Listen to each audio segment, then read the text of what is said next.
Hi everyone, what's the crack? So today's video is going to be a Q&A. So first of all, thank you to everyone who sent the questions through on my Instagram. Really appreciate it.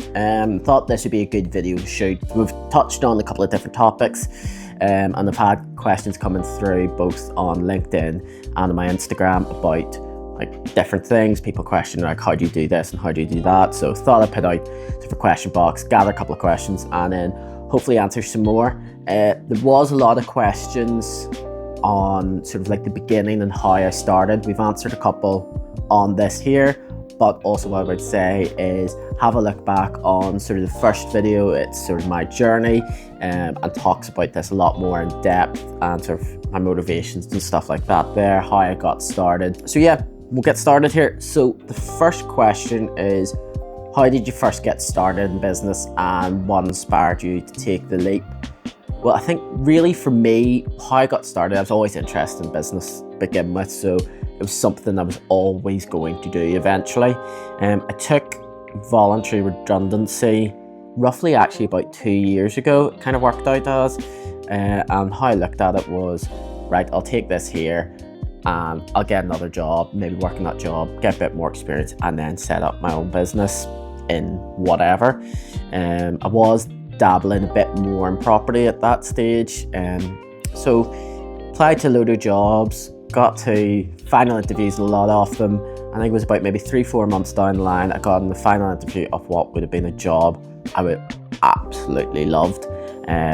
Still thinking back on it, if I'd got it, still would have loved to have done it, but just didn't get it for whatever reason. Never got any feedback why, but it is what it is. And kind of that hit me and I was a bit kind of like, what do I do now?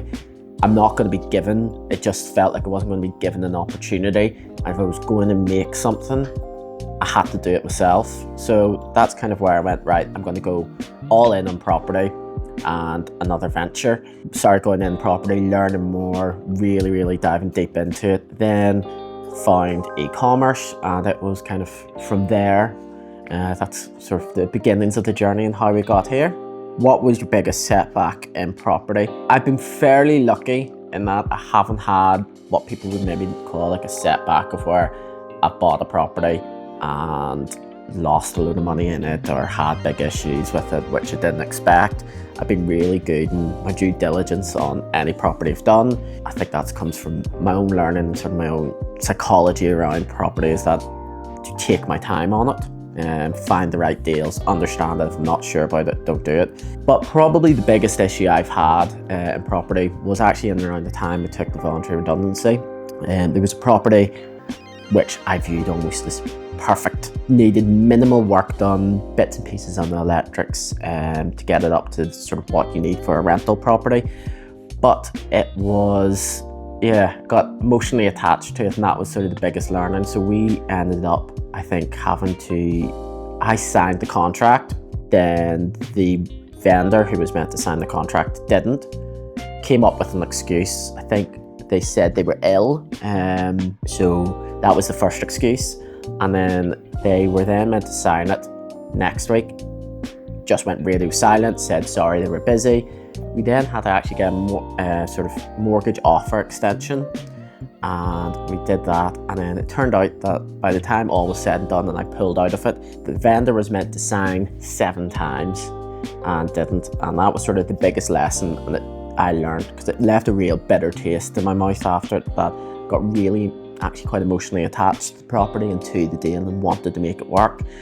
But you know, if something doesn't feel right, you kind of have to pull yourself out of it. So that's one of the big sort of lessons I've learned, and sort of from that is don't get emotionally attached. And sort of the setback I had on it was that I had to pay extra fees, I had to sort of extra opportunity cost wasted as well. Like I had that money sitting there to do that there and waited months almost to get that deal, and it didn't happen. While I would have been better going, right, the vendor's messing around, let's move on to another opportunity, because there's always going to be another opportunity.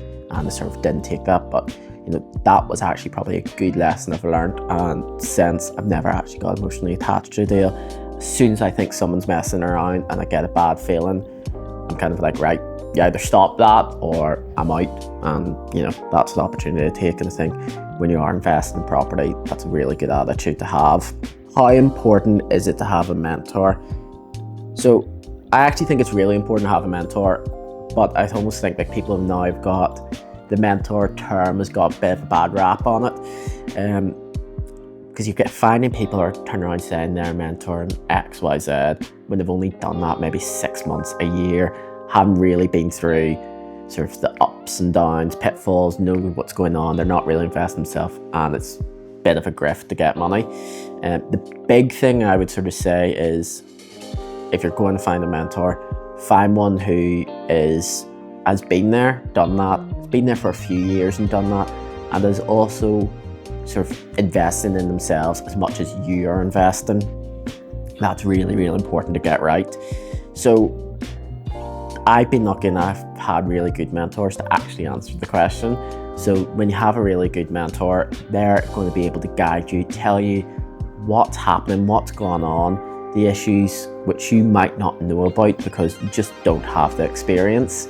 And once you've got that there, that just makes a massive difference. So yeah, finding a good mentor is a really good one to have. This is from Andy. He said, how do you juggle your e-commerce and property business? So I'm actually really lucky. So when I started off in property first, and that was one of the businesses I knew I really wanted to grow. With property, you need some sort of cash flow vehicle, whether that's your job, something within property itself, such as property sourcing, or another cash flow vehicle, whether it be, for example, another business like I do in e-commerce. So while I've done sourcing for particular investors, and that's been really good, one of the things I've also wanted to do was another business. It was something I always wanted to do. So I looked into it and tried to see what businesses, one, interested me, I would find as a challenge, but also fitted in with property. And sort of settled on e-commerce then. And so what I find really good about e-commerce is it's not a 9-to-5 job. So obviously you have to respond to customer requests and answer emails, things like that there. But outside of that there, whether it's fixing their website, creating new ads, creating organic content, you can do that really around other things. So for me, I sort of place priority for the property business 9 to 5, because again, you're dealing with estate agents, you're dealing with photographers if you're shooting properties for rental and so on like that, and builders and all that there, work 9 to 5. So for me, I focus on the property business 9 to 5, and then outside of those hours, I focus on the e-commerce business. So that's what I really look at and how I kind of juggle it. So weekends, dedicated to e-commerce, evenings, early mornings, e-commerce, 9 to 5, really is the property business. I'm getting started in e-commerce. What's some advice you think is really important, or something you think is not stated enough? For me, this is one thing I always tell everyone, and I think anyone who's involved in e-commerce will tell you, is content is king. The amount of content you need for your brand is so much more than you realize, and so much more than I realized. So particularly one of the things when you're starting off, and this is, let's say you're starting off a brand new brand, is that you don't know what's necessarily going to resonate with your potential audience. Also, things that might resonate at the start of the year might actually not resonate middle of the year. For example, January and summer stuff, very different sort of concepts you need to look at. So you need loads and loads and loads of content, and be testing different angles, different hooks, different ideas to find what works for your brand, find what works for your ideal audience. Now, this is the thing I've learned, because I've had ads of where I've spent time on it going like, this is a really good ad, and for whatever reason, it just hasn't hit. Sometimes you just don't know, and then there was an ad I created for 2 minutes, and then it just works really well. So this goes back to like the story, I think everyone kind of knows it, is a story about how they ran this experiment going, listen, you can take one group in the experiment, took 100 photos, and one group were told, just take one perfect photo. And the group that took the 100 photos actually ended up doing better than the group that took the one photo, because you're just taking that much, and sometimes volume can beat quality, because you'll find that maybe 1 or 2 out of the 100 is actually a better quality because you're just taking so much. So that's what I would say, take loads and loads of content, build that up constantly and be looking to refresh it. The reason why I would also talk about that is organic content, so your organic stuff that's going onto your grids and stuff you're putting out there on social medias that isn't paid for ads is becoming more and more important. You're seeing lots of brands talk about how they really needed to focus on it. I actually was, might have been a tweet by Matt Kelly from Space Goods. He's now even going out of his way to hire someone to specifically focus on organic content. So you're seeing brands of all sizes and guys who have been in this game for a long time talk about really making sure their content's good. So yeah, you can use it for paid, you can use it for organic. So it's really, really important to create as much content and have as much different content angles and so on as you can. How important do you think it is to build a personal brand when you're starting a business? First of all, let's define exactly what a personal brand is. If we're focusing on a personal brand being sort of like an online presence, it's important, but it's not vital. So you do see people like George Heaton, Grace Beverley, Chris Williamson, Daniel Dalen, Iman Gadzhi, these guys launching products or brands from their own personal brand and absolutely smashing it. Like Nutonic's done well, Iman Gadzhi classes, Grace Beverley, like the productivity business book and so on, and Tala and stuff, she's absolutely smashed it. They've done really, really well. But what I would actually make the argument about here is while a personal brand can particularly help you in e-commerce, the most important thing is to ensure your brand has a personality. People want to resonate with your brand. What does your brand stand for? What does your brand do? So for example, if we actually look at Represent, they've been really good in that, for example, they create band t-shirts. So they've done things like Oasis, they've done Metallica, but then they also have their 24/7 side, which is their gym side. And you see, like, when you're doing that there, it's kind of that sort of, what you're going to get, a really good quality product that's been tried, that's been tested, that's been pushed out. So that's a really good example of where George Heaton's maybe used his personal brand to help build it up, but also the actual brand itself has its own personality that stands and it works. Now, when you're looking into property, again, I actually think it's really important to have a personal brand, but it's not something you exactly need. It's a big help and it makes things easier. But there's people for example, if you're talking about finding financing partners, finding deals, finding builders who want to work with you, it all just depends. Personal brands help find you these stuff, but it's not actually vital. Like, we all have heard of the people who aren't on social media whatsoever, but are multi-millionaires who, like, no one knows of. They're the ones who stand it in the sort of the back of the airport. No one knows who they are, but they're the richest person in the room. So everyone's heard of these people, so you don't necessarily need it. I think a personal brand is just such a big help. What trends in property are you seeing that you think new investors should be aware of? So I'm actually going to focus on the main area I invest in is sort of buy-let properties, and I think that's going through quite an unspoken change. I haven't seen too many people talk about this, but the big change in it is just the quality of rentals. I think people aren't happy with poor quality rentals anymore. They want people who, we're becoming more of a rental market. It's growing bigger and the society is leaning more and more into rental properties because house prices are going up and wages aren't necessarily keeping up at the same pace. So people, if they're going, I'm going to be dedicating such a large portion of my income to this, I want somewhere that's what I want. So it has to be really good quality. You can't get away, and nor should they've ever got away with like some damp and mold and stuff not working, people not responding quickly to issues you're having in the house. So that's something I'm not spoke about enough. So the quality of rentals is actually, I think, going up. Obviously there's going to be examples where it isn't, but overall quality of rentals going up. And I think what you're finding is if you're refurbing properties or you're sort of putting your property out to market, if it's not up to that standard, it's going to sit in the market for a long time and you're not going to get the type of tenant you want. Tenants become pickier, and they should be pickier. So people like myself, investors, have to make sure their properties are meeting that demand and meeting the quality expectation of potential tenants. How are you using AI in your business? So yeah, I think this is everyone's favorite topic. You've seen constantly talking. I use AI quite a lot. ChatGPT is something I actually use every single day. Whether it's almost someone I bounce ideas off who's researched. So for example, I'll ask marketing questions. How can I market this? I'll also use it to help break down competitors.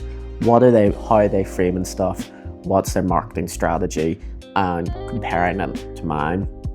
So when you use paid for ChatGPT, it memorizes what you're doing, it learns what you're doing, it learns all about you, and it learns about your competitor. So that's one of the things I've been using quite a lot.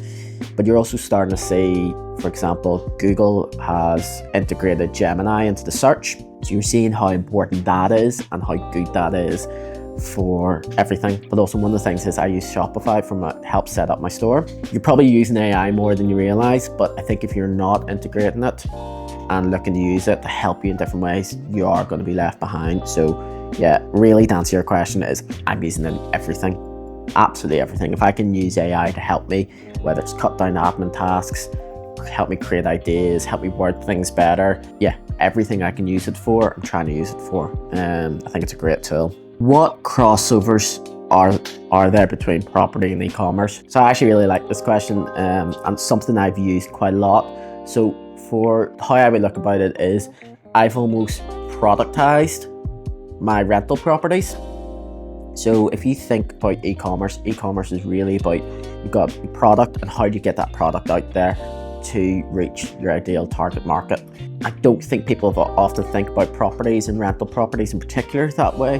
So whenever I'm creating a rental property, I go on, I look what's the standard at the minute, what are they doing, what price is kind of the market price, what is the market standard, can I beat this, and how can I beat this? So whether it's by creating a nicer bathroom, whether it's by using slightly different colours, and things like that there. And also thinking about marketing your property. Now this essentially is what I'm talking about here, staging your property.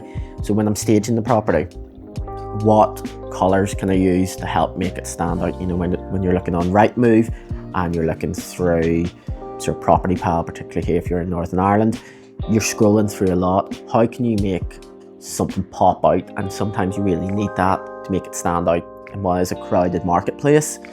So that's one of the things I do, is a lot of the learnings about how to make your product stand out, and particularly amongst competitors in e-commerce, I've actually moved over and used quite a lot in property. So you'll see in some of my properties, there'll be big pops of colours in, so for example, maybe the kitchen or living room, bedroom, to really help when people are looking through to keep their attention span on it, so they're not flicking through the photos really quickly. And also when they're looking through the photos in a list format with the other properties, they stand out even more. What is the most difficult part of running your business?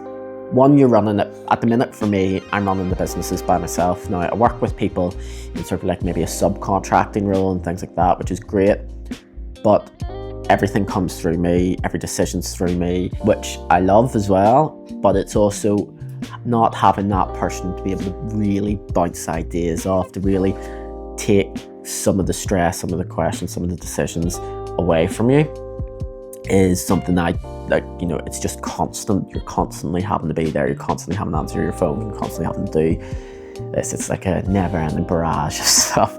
So people do get that, and that can be quite tiring, because you know, we are all human, like there's only so much you can do, but it's part and parcel with it, and I actually wouldn't change that there. I love what I do.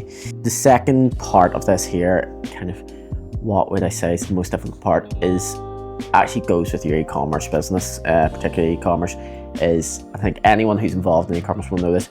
When you have a good week, you are absolutely ecstatic. You feel on top of the world.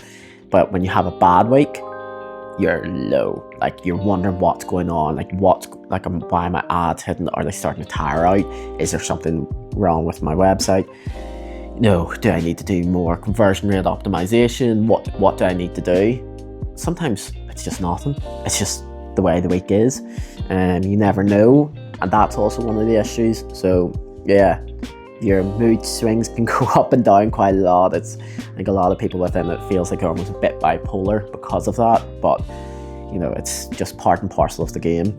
So what books had the biggest influence on you? So for me, the book that's probably had the biggest influence on me is The Psychology of Money by Morgan Housel.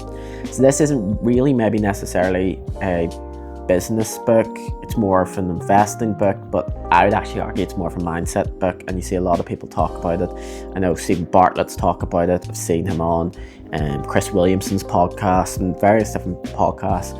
I've seen Morgan Housel talk about it, and a lot of people have talked through how it's changed their mindset when it comes to business, it comes to investing. So one of the big things he talks about is the ability to withstand almost the unexpected or sort of a big catastrophe. So he talks about that there in the sense of making sure your business is safe, it's overextended, but he's really talking about this in terms of investing. So what a lot of people are taking about that there is really making sure you know what you're doing, making sure that your finances are in a safe position and not trying to be beating everyone constantly. For example, one of the things he talks about to do with the S&P 500 is how if you've got the S&P 500 investment and you do it over, let's say, a 30-year period, which he and everyone would argue is the average rate of return of the market. But if you do the average rate of return of the market for an above average time, you get extraordinary results. So that's kind of some of the concepts he talks through in this here. And when you're applying that to business is really thinking that through, thinking about how can I make sure my business is safe and secure to survive whatever disaster or catastrophe may happen to it, and making the right investments that are going to produce good results with a safe amount of risk, and continually trying to do that over the long term, and that will be what will produce extraordinary results.